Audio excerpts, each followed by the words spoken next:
Okay, students, good morning. Today we will discuss about our new chapter in the world of stars. In last year, we have discussed about what is meant by galaxy.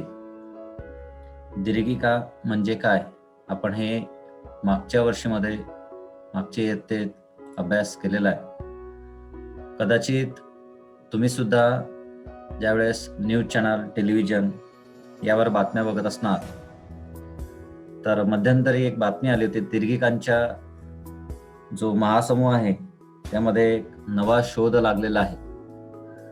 नेमकी हे दीर्घिका म्हणजे काय? The Galaxy. What are the various components inside the galaxy? Let us discuss. थोडक्यात मागच्या वर्षी आपण दीर्घिका असतील, तारे असतील, सूर्यमाला असतील, त्यांची विविध घटक असतील यांची ओळख करून घेतली. ताऱ्यांची जी निर्मिती आहे, या ताऱ्यांची निर्मिती ही तेजोमेघ जे आहेत त्या तेजोमेघांपासून होतो. त्यालाच आपण नेब्युली असं म्हटलं होतं. That means stars are born out from the nebulae. The next question, how the nebulae, हे जे तेजोमेघ आहेत हे नेमके तयार कसे होतात? तर तेजोमेघ हे जे आहेत हे प्रामुख्याने जे धूळ आणि हायड्रोजन वायू यांचे बनलेले एक प्रकारचे क्लाउड्स असतात, एक ढग असतात. These are the clouds which are mainly made up of hydrogen gas and the dust particles. These particles in these clouds which are attracted and becomes dense. हे जे वायू आहेत या तेजोमेघांमधील using the gravitational force, गुरुत्वाकर्षणामुळे हे जे तेजोमेघ आहेत यांचे जे बारीक बारीक कण असतील त्या कणांमध्ये आकर्षण निर्माण होते आणि आकुंचनाने तो जो ढग हा जो आहे हा दाट आणि गोलाकार अशा पद्धतीची याची निर्मिती व्हायला सुरुवात होते. आता असा जो हायड्रोजनचा गोलाकार ढग जो तयार झाला, तुम्हाला ते समोर स्क्रीनवर दिसतंय, अशा पद्धतीच्या जे ढगाला आहेत यांना आपण स्टार्स, तारा असं म्हणूया. म्हणजेच नेब्युलिन पासून काय तयार झालेत तर एक डेन्स आणि स्पेरिकल आकाराच्या ज्या आकृती तयार झाली त्याला आपण म्हणूया तारा, है ना, त्याला स्टार असं म्हणूया. पुढे काय होतं की याच्यामध्ये तापमानात वाढ होते, rise in temperature, falls in temperature, त्याच्यामध्ये एनर्जी जनरेशनची प्रोसेस होते, त्याच्यामध्ये आकुंचन होते, प्रसरण होते. अशा विविध क्रियांमुळे या ताऱ्यांचं जे स्वरूप आहे ना हे स्वरूप बदलत राहते आणि या बदलत्या स्वरूपांमुळेच विविध रंगाचे जे तारे आहेत त्यांची निर्मिती होत असते. परंतु ही जी काही प्रक्रिया आहे आपल्या सूर्यमंडळामध्ये, ही जी काही प्रक्रिया आहे ही एकदम अचानक घडून येणारी प्रक्रिया नाही. That means these changes occurs in a very long period of time. या प्रक्रियेसाठी फार मोठा कालावधी लागतो आणि या कालावधीलाच आपण त्या ताऱ्यांचा जीवन प्रवास असं म्हणूया. ताऱ्यांचा जीवन प्रवास असं म्हणूया. हा जो जीवन प्रवास आहे त्यालाच आपण इंग्लिशमध्ये म्हणूया life cycle of the stars. थोडक्यामध्ये आणखी सांगण्यासारखं आहे की यामध्ये एक मागच्या वर्षी एक शब्द तुम्ही ऐकला असेलच, आकाशगंगा.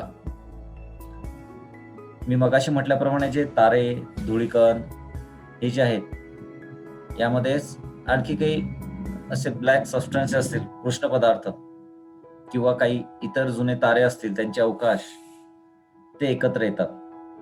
त्यालाच आपण म्हटलेलं होतं गॅलेक्सी, त्यालाच आकाशगंगा असं सुद्धा आपण नाव दिलेलं होतं. आणि हे जे गॅलेक्सी आहेत, आकाशगंगा आहेत, ते सर्व पदार्थांना एकत्र धरून ठेवण्यासाठी जे एक सेंटर प्लेस असते त्या सेंटर प्लेसला एक ब्लॅक होल कृष्णविवर असते. हे किती लांब आहे हे आपण सांगू शकत नाही, याचं वर्णन सुद्धा करू शकत नाही.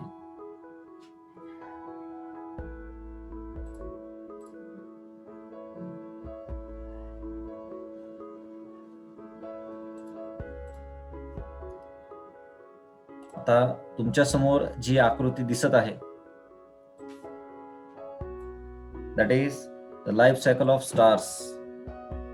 How one star, how it forms, कशा पद्धतीने त्या तेजोमेघांपासून ते जे तारे आहेत त्या ताऱ्यांची निर्मिती झालेली आहे. हे जे तेजोमेघ आहेत, ज्याला स्टेलर नेबुला आपण असं म्हटलंय है ना, यांपासून तयार झालेले फॉर एक्झाम्पल काही ब्राईट स्टार्स असतील, that is also called as the massive star, तेजस्वी तारा काही, यांच्यापासून तयार झालेले हे तारकांचे समूह आहेत. आपली जी सूर्यमाला आहे, ही सूर्यमाला अतिशय सर्वात सुंदर अशी असणारी, यामध्ये आकाशगंगेचा एक अत्यंत छोटासा भाग आहे. Our solar system is a tiny part of a galaxy. ही जी गॅलेक्सी असते याचा एक छोटासा पार्ट आहे. Suppose we lives on the galaxy Milky Way. आपण ज्या गॅलेक्सीमध्ये आपली सोलार सिस्टीम आहे ना, that means stars in the Milky Way, we have to shown in the diagram as we can observe.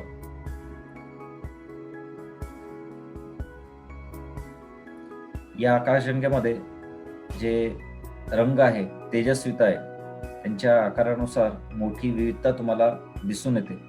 आणि जेवढे पण छोटे छोटे डॉट्स आहेत, या सगळ्या विशिष्ट आकृतींमधून जे काही तारे आहेत हे मिळून एक तारका समूह त्या ठिकाणी तयार होतो.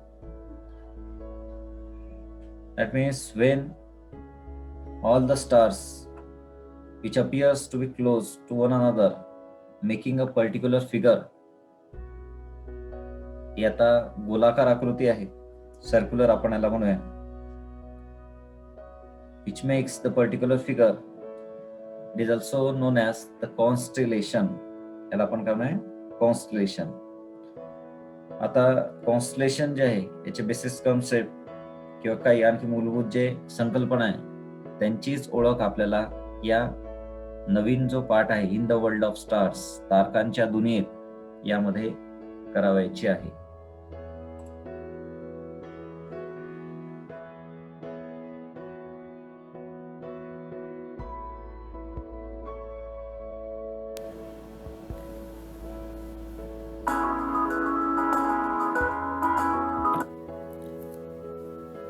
विद्यार्थी मित्रांनो, आज आपण बघणार आहोत आकाश निरीक्षण म्हणजे काय. What is in by sky watching.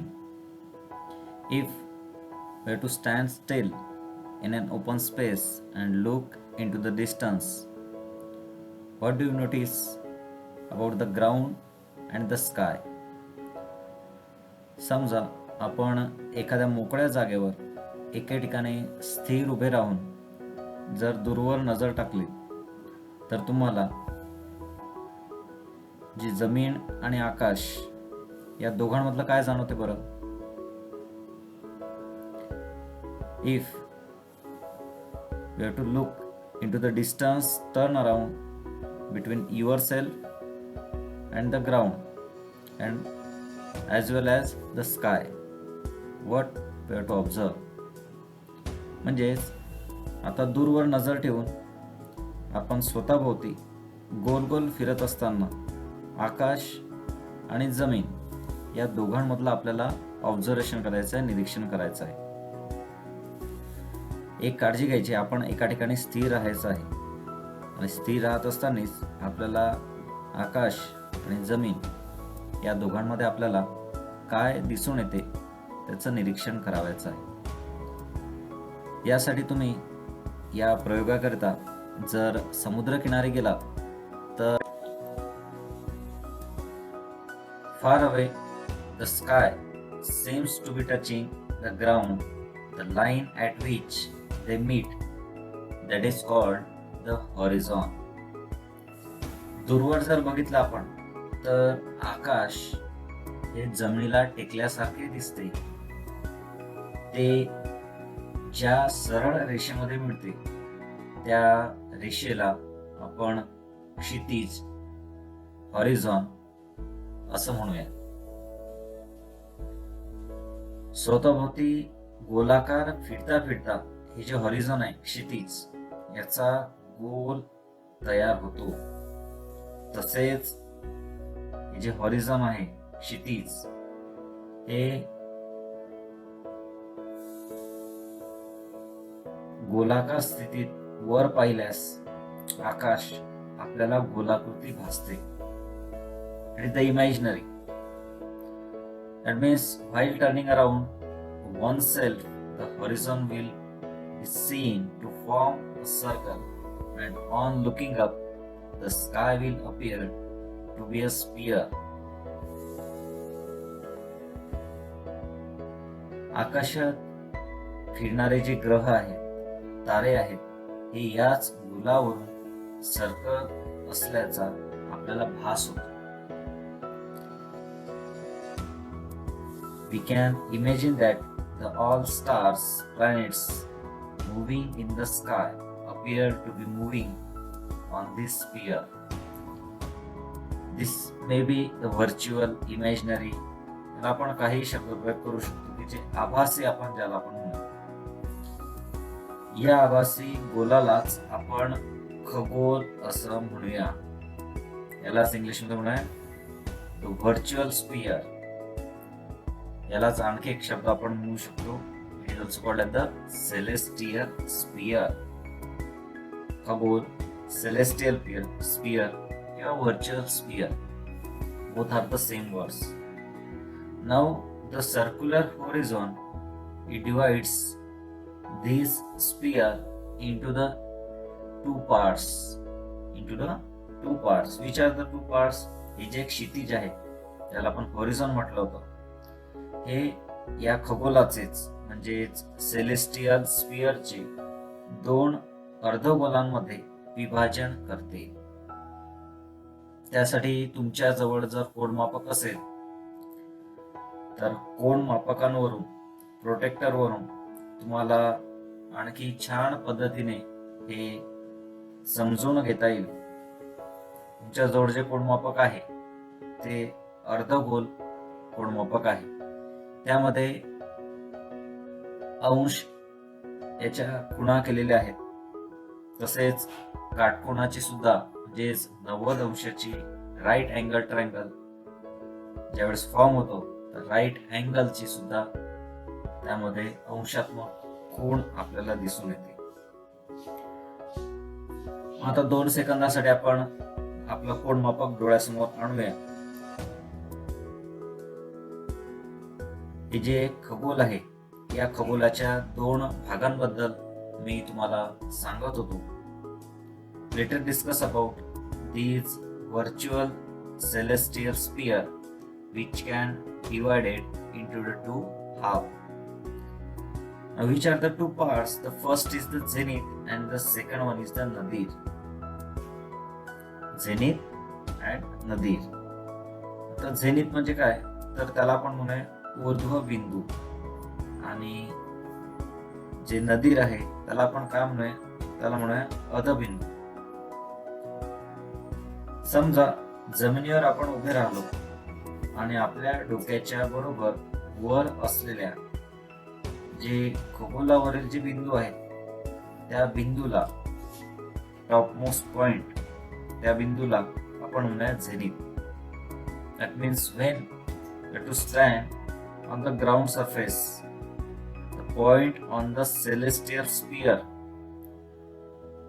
which is the virtual sphere also, exactly above our head, it is called as the zenith. बघा विद्यार्थी मित्रांनो, तुमच्या जवळ जे कोनमापक आहे त्यावर 90 अंशाची जी कोन तुम्हाला दिसते, तर तो जो बिंदू आहे त्याला आपण म्हणूया झेनिथ, त्याला ऊर्ध्व बिंदू असं आपण म्हणूया. ज्या ठिकाणी तो ऊर्ध्व बिंदू आडव्या रेषेला जोडतोय त्याला आपण म्हणूया क्षितिज. That is called the horizon. Zenith जर तुम्हाला कळालं ऊर्ध्व बिंदू तर नदीर लगेचच कळेल. आता हाच कोन मापक आपल्याला डाऊनवर्ड पोझिशन खालच्या बाजूला ठेवायचा आहे. What is the meaning of the nadir? When we have to stand on the ground, point on the celestial sphere, that is the virtual, which is exactly below our feet.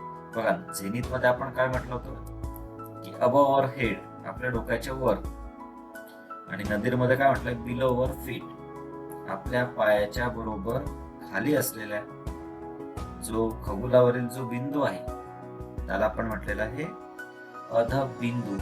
That is also called as the nadir point. बघा दोन जर तुम्हाला खगोलाचे भाग जर समजले तर तुम्हाला पुढचा जो पॉइंट आहे सेलेस्टियल पोल्स, त्याला खगोलीय ध्रुव, जे भूगोलामध्ये तुम्ही पृथ्वीच्या भौगोलिक ध्रुवांमधून जाणारी जी रेषा असते ती सपोज जर उत्तरेकडे वाढवली तर ती खगोलाला ज्या बिंदूमध्ये छेदत असेल त्याला आपण म्हटलं होतं उत्तर ध्रुव. If you have to extend the axis of the rotation of the earth in the north as well as in the south direction, it will penetrate, ते जे सेलेस्टियल स्पियर असेल त्यामध्ये काय करतं, त्या एका पॉइंट मधून ते छेदते. That penetrate point is called as the celestial north pole and celestial south pole.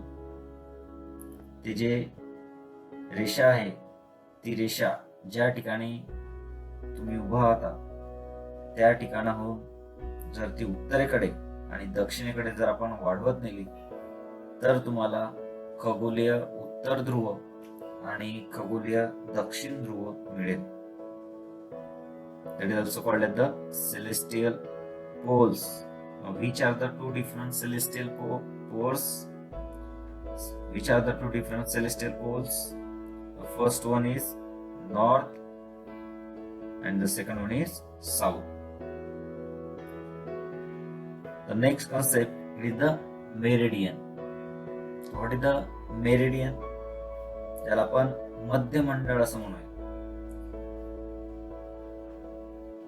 Meridian is the great circle which can pass through both celestial poles, north as well as south, which totally depends on the nadir and the zenith. म्हणजेच जे दोन खगोले आपण जे ध्रुव म्हटले होते उत्तर आणि दक्षिण, या दोन्ही ध्रुवांच्या मधून आणि जे निरीक्षक असतील ज्या ठिकाणी आपण उभं राहिलेलो होतो ऑब्झर्वर, त्याच्या ऊर्ध्व आणि अध म्हणजेच झेनिथ आणि नदीर या बिंदूंमधून जे जाणारा अधो वर्तुळ होतो त्याला आपण म्हणूया मध्य मंडळ, meridian. Next is the celestial equator. If we uniformly expand Earth's equator in all directions. Now listen students, in celestial poles we have to extend the axis of the rotation of the Earth in only two directions, north and south. But in the celestial equator we have to uniformly expand the Earth's equator in all directions indefinitely. It will penetrate the celestial sphere along a circle. यालाच आपण वैश्विक वृत्त असं म्हटलंय. खगोलीय वृत्तांमध्ये celestial poles मध्ये आपण काय केलंय की जी पृथ्वीच्या भौगोलिक ध्रुवांमधून जाणारी जी रेषा होती ती उत्तर आणि दक्षिण अशा दोनच ध्रुवांमध्ये आपल्याला ती वाढवली होती. परंतु वैश्विक वृत्तांमध्ये जे पृथ्वीचं विषुववृत्त आहे त्या सर्व दिशांना ती अमर्याद आपण वाढवली, to extend in all directions. तर ते जे खगोल आहे त्यामार्फत तयार होणारं जे वर्तुळ आहे, ज्या वर्तुळांना ते छेदेल त्याला आपण म्हणूया वैश्विक वृत्त. That is also called as the celestial equator. Now the ecliptic. पृथ्वी सूर्याभोवती फिरते, परंतु आपण जर पृथ्वीवरून जर बघितलं तर आपल्याला असा भास होतो की सूर्य तर फिरत नाहीये ना. याला आपण म्हणूया एक भासमान. हे भासमान आपल्याला ज्या वृत्तामुळे दिसून येतं त्याला आपण म्हणूया आयनिक वृत्त.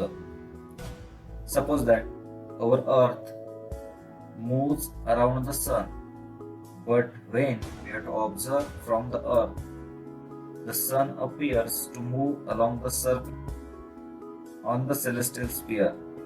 This circle describing the apparent motion of the sun around the earth. This circle describing the apparent motion of the sun around the earth. Hence it is called as the ecliptic. हे जे सूर्याच्या खगोलावरील जे भासमान मार्ग जो route आहे त्या रूटला आपण म्हणूया आयनिक वृत्त. त्याला आपण म्हणूया इक्लिप्टिक. आकाश निरीक्षण करत असताना आपल्याला हे जे आभासी खगोल आहे याला आपण व्हर्च्युअल स्पियर किंवा सेलेस्टियल स्पियर असं म्हटलं होतं. याचा सर्वात महत्वाचा भाग म्हणजे दोन शब्द येतील. एक येईल आकाश आणि दुसरा येईल अवकाश. काय फरक आहे बरं दोघांमध्ये? बरोबर, तुम्ही म्हणाल की सर आकाश म्हणजे स्काय आणि अवकाश म्हणजे स्पेस. बरोबर आहे. आता दोघांमध्ये पण काय फरक, तर सुरुवातीला आकाश म्हणजे काय हे जाणून घेऊया. निरभ्र रात्री मोकळ्या जागेवर जर आपण आभाळाकडे बघितलं तर काळ्या रंगाच्या पार्श्वभूमीवर आपल्याला अनेक लुकलुकणाऱ्या चांदण्या दिसतात की जे पृथ्वीच्या वातावरणाचा आणि त्याही पलीकडे नुसत्या डोळ्यांनी पृथ्वीवरून दिसू शकणारे आणि छताच्या स्वरूपात आपल्याला भासणारा एक भाग आहे. बरोबर. हे जे आहे, हे जे भासणारा जे आहे याला आपण म्हणूया आकाश. Sky is, what is the definition of sky? What is the sky? It is the simple portion of the earth atmosphere and the portion beyond that which can be seen in the form of a roof by our eyes while standing on the earth. It is called as the sky. When we have to stand in an open space, if we look at the sky on a cloudless night, we see numerous stars against a dark background. आता हे झालं आकाश. Suppose करा तुम्ही आता ज्या ठिकाणी बसून class attend करताय, वर जर बघितलं तर सिलिंग फॅन असेल आणि वरचं जे छत आहे घराचं त्याला आपण म्हणूया आकाश, स्काय. बरोबर. हे सेम पोझिशन, सेम असंच, फक्त हे व्हर्च्युअल स्वरूपात, एक आभासी खगोलच्या स्वरूपात तुम्हाला आकाश किंवा स्काय या स्वरूपात मांडायचं. हे झालं पृथ्वीवरून दिसू शकणारा छताच्या स्वरूपात भासणारा भाग, त्याला आपण म्हणूया आकाश, की ज्यामध्ये काही वस्तू आहेत. बरोबर. त्याला आपण म्हटलेलं आहे स्काय. मग आणखी एक दुसरा शब्द विचारला होता की सर स्पेस, अवकाश म्हणजे काय? Now listen students, what is the space? First of all, the space contains all planets, stars and other things. The continuous empty space between the spheres, which is filled between the sky, it is called as space. That is the simple definition of space. जे जे आकाशामध्ये गोलांच्या मध्ये म्हणजे ग्रह असतील, तारे असतील, जे काही असतील वस्तू, त्यांच्या दरम्यान जी काही पोकळीच्या स्वरूपातली जी सलग अशी जी जागा आहे त्याला आपण म्हटलेलं आहे अवकाश. म्हणजेच यामध्ये वायू, धूलिकण हे सगळे त्यामध्ये असू शकतात. त्यांचे असंख्य समूह सुद्धा तयार झालेले असू शकतात. That means they may be contain the different kinds of dust particles, gas.